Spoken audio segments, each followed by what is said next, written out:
मोहम्मद रियाज,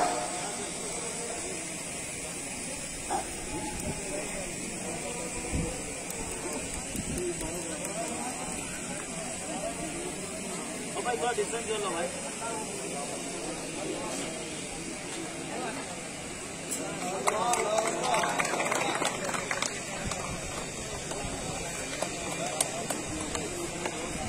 रियाज अली,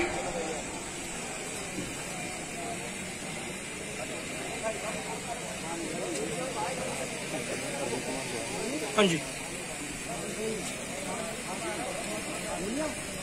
दिल्ली सरकार की तरफ से अपॉइंट किए गए अरुण कुमार झा नॉर्थ दिल्ली से, उन लोगों को जिन्होंने प्लाज्मा थेरेपी दी है उनको जो है अवार्ड, एप्रिशिएट अवार्ड देते हुए।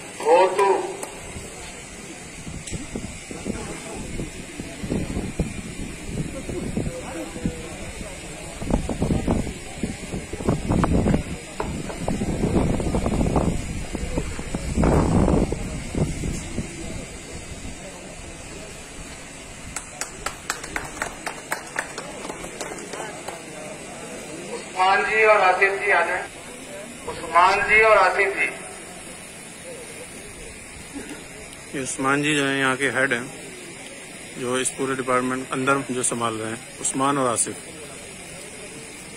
इनको जिम्मेदार बना रखा है यहाँ पे।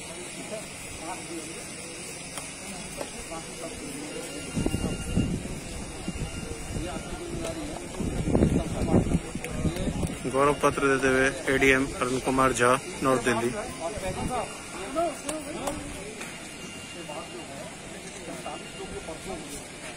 आप